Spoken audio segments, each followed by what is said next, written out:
Find the need. Wealth hides in others' problems.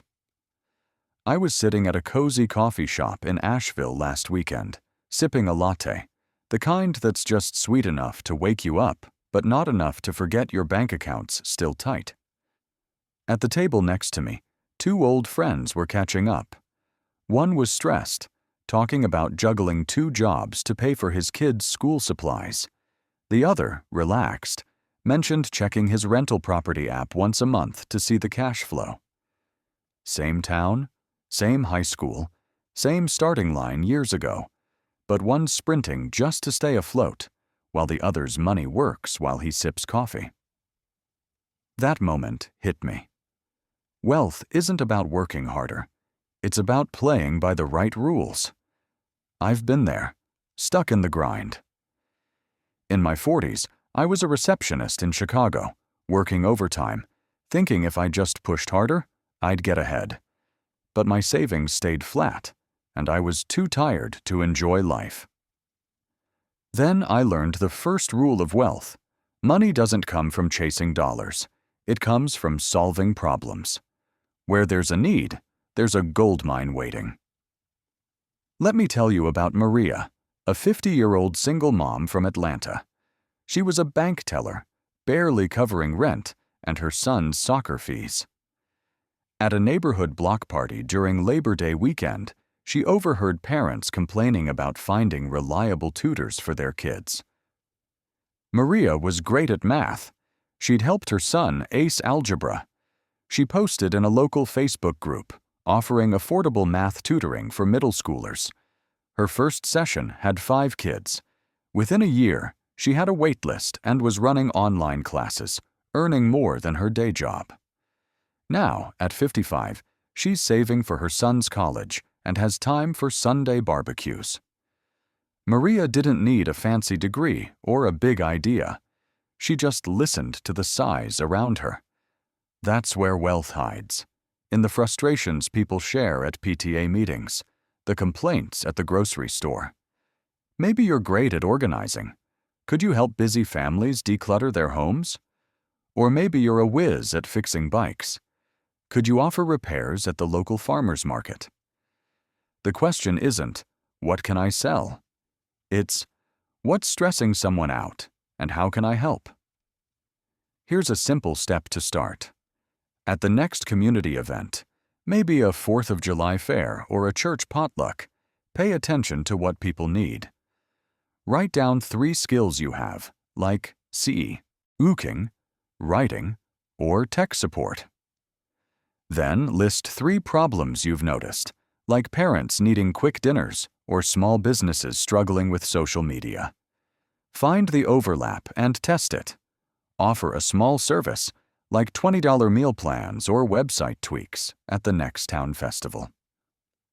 Maria started with a folding table and a flyer. You might start with a post on Nextdoor.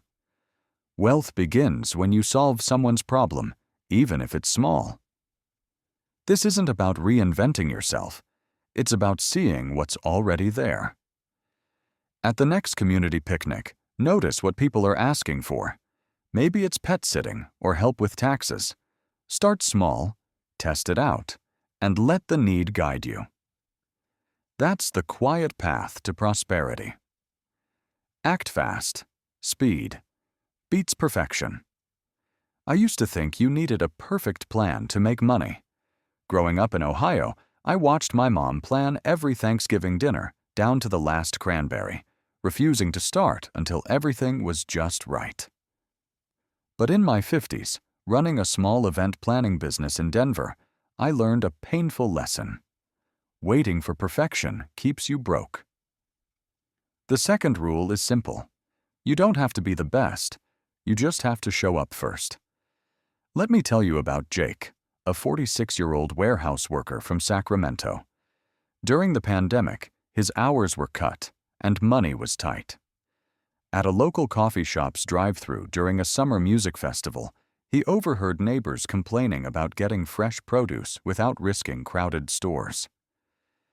Jake didn't have a business degree or a fancy website, but he had a pickup truck and a phone. he posted in a community group. Need groceries delivered? I'll shop for you. $15 flat fee. Same-day delivery. That first day, he got 4 orders. By the end of the month, he was delivering to 30 families, using a simple spreadsheet to track orders. He wasn't a tech guru. He was just there when people needed him. Jake's story reminds me of the food trucks at a county fair. The first one to set up gets the line, even if their burgers aren't perfect. Wealth rewards speed, not polish. In today's world, you can learn any skill online, copy any product in a day, but you can't copy being there at the right moment. Think about the first person to sell masks in 2020 or offer virtual fitness classes. They won because they acted fast, not because they were flawless. Here's how to start.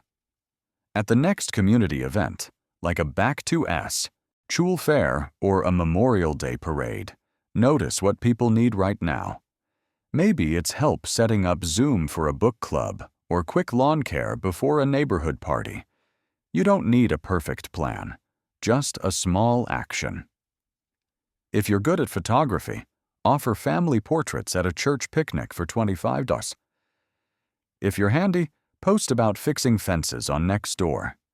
I started my event planning business by offering free party tips at a local women's group, messy notes and all.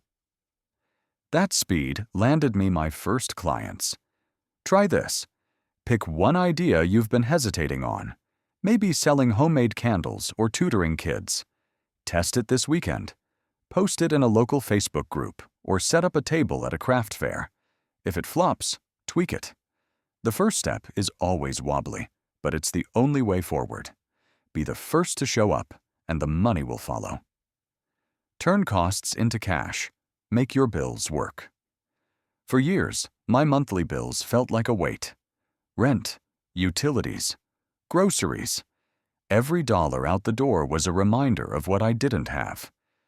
But one evening in Atlanta, staring at a stack of bills, I realized those expenses weren't just costs. They were opportunities. The third rule is turning your fixed costs into streams of income. Let me tell you about Linda, a 52-year-old office manager from Phoenix. After a tough divorce, she was buried in bills, rent, car payments, and her daughter's art classes. At a community yard sale during the 4th of July weekend, she heard neighbors grumbling about paying utility bills on time to avoid late fees.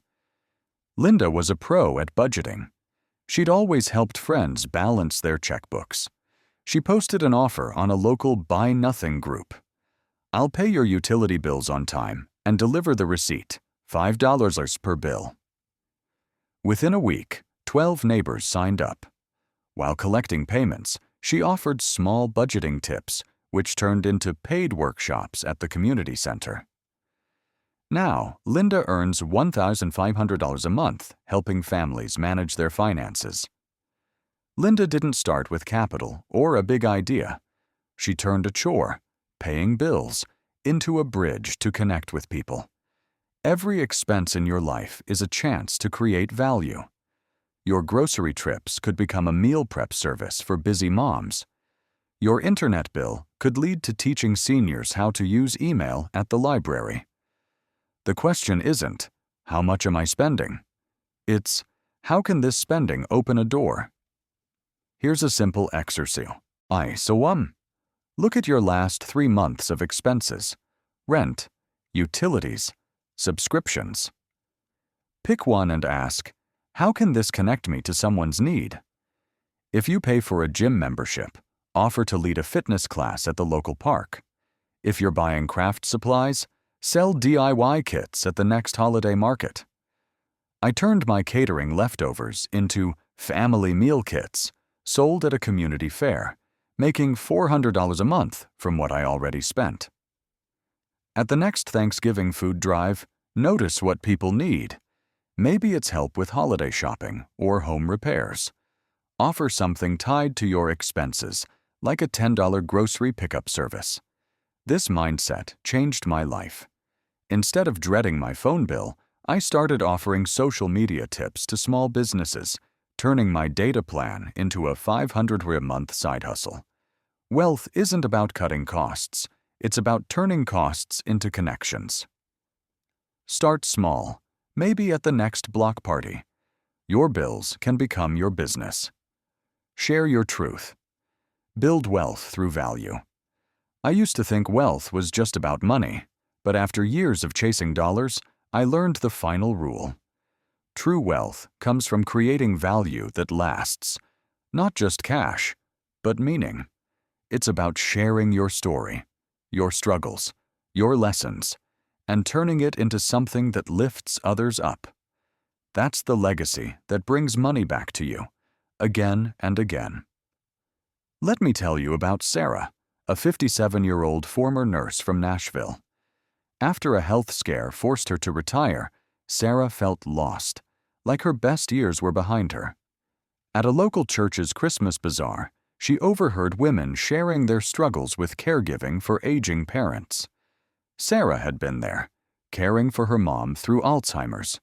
She started a blog, sharing raw, honest stories about managing stress and finding affordable care options.